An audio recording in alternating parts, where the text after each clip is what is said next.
مقابلے میں بچے شاید اس میں زیادہ مبتلا ہوتے ہیں، بڑے بھی ہوتے ہیں، چھوٹے بھی ہوتے ہیں، لیکن اگر بڑے کم از کم اپنے بچوں پر کنٹرول کریں کہ کسی بڑے کو سمجھانا یہ بھی چاہیے، لیکن یہ کہ کم از کم اپنے گھر کے بچوں کو کنٹرول کرنا تو ہر کسی کے لیے آسان ہوتا ہے، اور جب وہ خود بھی گناہ گار ہو رہے ہیں اس فلم میں معاون ہو کر، تو ظاہر ہے کہ ان پر بچنا جو ہے وہ لازم ہوگا۔ تو میرے مدنی چینل کے ناظرین اور یہاں پر موجود اسلام بھائی، آپ بھی نیت کریں کہ اگر آج تک ہم خود اس فعل میں مبتلا تھے تو اللہ تعالیٰ کی بارگاہ میں توبہ کر لیں اور آئندہ نہ کرنے کا پکا ارادہ کریں، اور اگر بچوں کو کسی طرح سے ہم نے اجازت دی ہوئی تھی، ان کے معاون ہوتے تھے یا ان کو سامان فراہم کرتے تھے، تو اس سے بھی توبہ کر لیں اور آئندہ نہ کرنے کا ارادہ کر لیں۔ بلکہ اگر جو یہ سب کچھ سامان بنانے والے ہیں یہ سب بنانا ہی چھوڑ دیں تو اس گناہ کا سدِ باب ہو جائے۔ تو اگر مدنی چینل کے ناظرین میں سے کوئی ایسا اسلامی بھائی یا ایسا فرد موجود ہے کہ جو معاذ اللہ اس کام میں مبتلا تھا کہ آتش بازی کے لیے سامان بناتا ہے، تو وہ کاش کے آج کے اس مدنی مکالمے کی برکت سے توبہ کر لے، اور اگر سامان بنا چکا تو جو بھی اس کی ضائع کرنے کی صورت ہو وہ اختیار کرے، تو انشاءاللہ عز و جل اس رات کی برکتیں ملیں گی۔ ورنہ جو بنانے والا ہے وہ کتنا بد نصیب ہے، ایک تو خود گناہ میں مبتلا، دوسرے کے لیے گناہ کا سامان مہیا کر رہا ہے۔ اب وہ بیچارہ نادان مسلمان مسجد کی گلی میں بھی بجاتے ہیں تو مسجد کے دروازے پہ بھی بجاتے ہیں، اب اندر نہ جانے کون اللہ تعالیٰ کی بارگاہ میں دعا میں مصروف ہے، کون اللہ تبارک و تعالیٰ کی بارگاہ میں گڑ گڑا رہا ہے، اور آپ نے پٹاخہ بجایا اور اس کا سارا وہ جو ذوق تھا وہ ٹوٹ گیا، اب اس کے دل پہ کیا گزرے گی؟ ایسا بارہا ہوتا ہے، مساجد کے اندر بیانات ہو رہے ہوتے ہیں، اب علم دین کا مسئلہ بیان ہو رہا ہے اور آپ نے پٹاخہ بجا دیا اور اس کے شور کی وجہ سے مسئلہ سمجھ ہی میں نہ آیا، یا سمجھنا کچھ تھا اور سمجھ کچھ بیٹھے، اس کے بے شمار نقصانات ہو سکتے ہیں۔ سب سے بڑی بات یہ ہے کہ جب شریعت نے منع کر دیا تو مسلمان کے لیے اتنا ہی کافی ہے۔ تو اللہ تبارک و تعالی ہمیں اس گناہ سے اور ہر قسم کے گناہ سے بچنے کی توفیق عطا فرمائے۔ آئیے آخر میں امام اہل سنت اعلی حضرت رحمۃ اللہ تعالی علیہ نے اس رات کے حوالے سے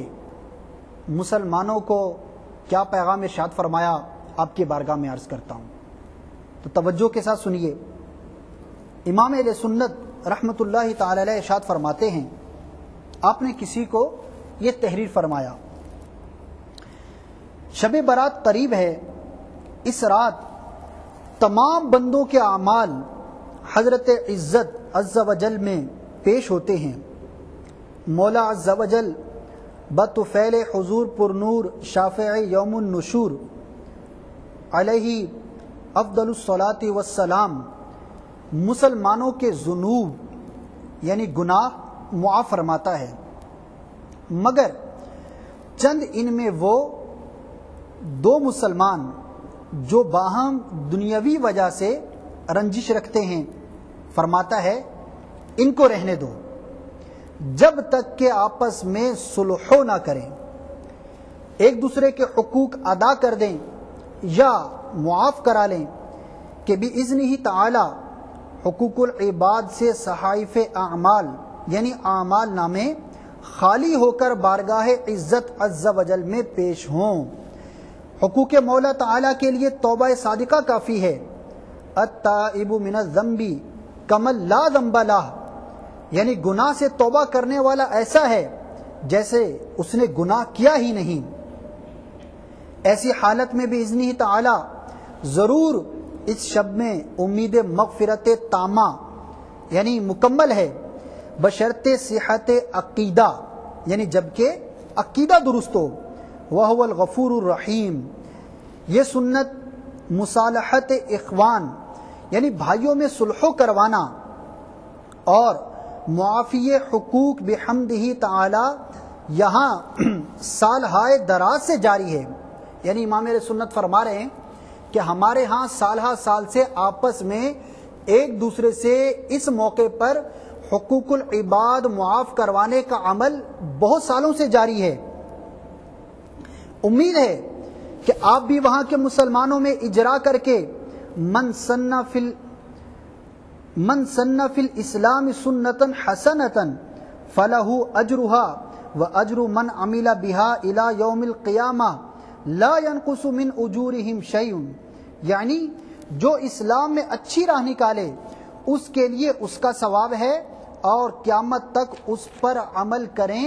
ان سب کا ثواب ہمیشہ اس کے نامہ اعمال میں لکھا جائے، بغیر اس کے کہ ان کے ثوابوں میں کچھ کمی آئے کے مصداق، یعنی اس حدیث پاک کے مصداق. اور اس فقیر کے لیے عفو و عافیت دارین کی دعا فرمائیں. فقیر آپ کے لیے دعا کرتا ہے اور کرے گا. سب مسلمانوں کو سمجھا دیا جائے کہ وہاں نہ خالی زبان دیکھی جاتی ہے، نہ نفاق پسند ہے. صلح و معافی سب سچے دل سے ہو. والسلام. تو میرے پیارے اور میٹھے اسلامی بھائیوں، مدنی چینل کے ناظرین، امام اہل سنت مجدد دین و ملت مولانا شاہ امام محمد رضا خان علی رحمت الرحمن نے کتنی پیاری بات اور کتنی پیاری فکر انگیز تحریر اپنے کسی غلام کو ارشاد فرمائی، اور بالعموم یہ ہم سب کے لیے ہے. اسی لیے امیر اہل سنت دامت برکاتہم العالیہ نے امام اہل سنت کی اس تحریر کو اپنے رسالے میں نقل فرمایا ہے. تو اس کا خلاصہ یہ ہے کہ اس رات کو اللہ تبارک و تعالی مسلمانوں کی مغفرت فرماتا ہے. عام معافی کا اعلان ہوتا ہے، جو معافی طلب کرے اسے معاف کر دیا جاتا ہے. لیکن وہ بد نصیب مسلمان کے جن کی آپس میں ناچاکی ہے کسی دنیاوی وجہ سے، اللہ تبارک و تعالی ارشاد فرماتا ہے انہیں رہنے دو. میرے پیارے میٹھے اسلامی بھائیوں اور مدنی چینل کے ناظرین، کس قدر یہ بد نصیبی کی بات ہے کہ جس رات اللہ تبارک و تعالی عام معافی کا ارشاد فرما رہا ہے، مغفرت کے پروانے تقسیم پر تقسیم ہو رہے ہیں، لیکن وہ مسلمان کی جن کی آپس میں رنجش ہے بلا وجہ شرعی، آپس میں ناراضگی ہے، رشتہ دار ہیں تو آپس میں قطع رحمی ہے، وہ کس قدر بد نصیب ہیں کہ اس رات بھی اللہ تبارک و تعالی ان کے بارے میں فرماتا ہے انہیں رہنے دو، یہاں تک کہ آپس میں معافی کر لیں. تو میرے پیارے میٹھے اسلامی بھائیوں، آپ بھی نیت کیجئے، ابھی 15ویں شب میں کچھ دن باقی ہیں، اور ہمت کیجئے. اگر آپ کی کسی کے ساتھ رنجش ہے تو آپ صلح کا ہاتھ بڑھائیے اور اس کے ساتھ آپ دوستی کر لیجئے. اگر آپ کا رشتہ دار ہے آپ اس کے ساتھ صلح کیجئے، اگر آپ کا دوست ہے تو بھی صلح کیجئے، آپ کا جاننے والا ہے یا انجان ہے، کسی کا آپ پر حق آتا ہے تو اس کو ادا کر دیجئے. اور اگر آپ سے کوئی ناراض ہے اگرچہ اس کی غلطی ہے پھر بھی آپ معافی مانگ لیجئے. میرے شیخ طریقت امیر اہل سنت دامت برکاتہم العالیہ کو دیکھا گیا ہے کہ آپ کسی کا کیا حق دبائیں گے. اللہ تبارک و تعالیٰ نے آپ کو ایسا اپنا خوف عطا فرمایا ہے کہ چھوٹی چھوٹی چیزوں پر اور صرف شک کی بنیاد پر کہ کہیں اس کی دل آزاری نہ ہو گئی ہو، امیر اہل سنت دامت برکاتہم العالیہ کسی اور سے نہیں اپنے مریدوں سے بھی معافیاں مانگتے ہیں. اور آپ نے بھی دیکھا ہوگا بارہا آپ بڑے بڑے اجتماعات کے اندر، بلکہ مدینۃ الاولیاء ملتان شریف میں جو دعوت اسلامی کا بین الاقوامی اجتماع ہوتا ہے اس میں بارہا دیکھا گیا ہے کہ آپ ہاتھ جوڑ کر تمام شرکائے اجتماع سے بلکہ دنیا بھر کے مسلمانوں سے معافی طلب کرتے ہیں. اللہ تبارک و تعالیٰ کے یہ نیک بندے، اور یہ تو وہ ہیں کہ جن کی صحبت سے لوگ حقوق العباد سیکھتے ہیں، کہ جن کی صحبت سے، جن کے بیانات سے ہمیں پتہ چلتا ہے کہ بندوں کے حقوق کیا ہیں. یہ تو وہ ہیں کہ جن کے بیانات سن کر، جن کی تحریر پڑھ کر لوگ الحمدللہ دوسروں کی حق تلفی کرنے سے باز آ جاتے ہیں، لیکن یہ بھی معافی مانگتے ہیں. تو میں بھی امیر اہل سنت دامت برکاتہم العالیہ کی اس پیاری پیاری ادا کو ادا کرتے ہوئے تمام مدنی چینل کے ناظرین اور یہاں پر جو اسلامی موجود ہیں ان سے ہاتھ جوڑ کر اپنے تمام حقوق کی معافی چاہتا ہوں. آپ مجھے معاف کر دیجئے. اللہ تبارک و تعالیٰ آپ کو جزائے خیر عطا فرمائے گا انشاءاللہ عز و جل. اسی طرح معافی کا سلسلہ آپ بھی اپنے ہاں عام کیجئے. اگر رشتہ داروں میں کہیں ٹھنی ہوئی ہے تو آپ آگے بڑھ کر معافی طلب کر لیجئے، اور دیکھیے کہ صلح کرنے والے کے لیے اللہ تبارک و تعالیٰ کے ہاں کیسا انعام ہے۔ میرے پیارے میٹھے اسلامی بھائیوں، کبھی بھی دل میں یہ بات نہیں لانی چاہیے کہ میں معافی مانگوں گا تو چھوٹا ہو جاؤں گا۔ معافی مانگنے والا چھوٹا نہیں ہو جاتا، بلکہ اس کے لیے تو اللہ تبارک و تعالیٰ کی بارگاہ میں انعام و اکرام کا وعدہ ہے۔ آئیے امیر اہل سنت دامت برکاتہم العالیہ کے رسالے ناچاکیوں کا علاج میں سے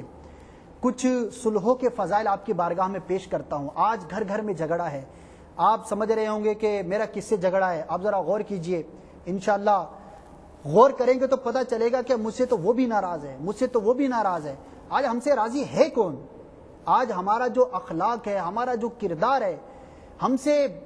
ناراض ہونے والوں کی کتنی تعداد اور راضی ہونے والوں کی کتنی تعداد ہم بہتر سمجھتے ہیں۔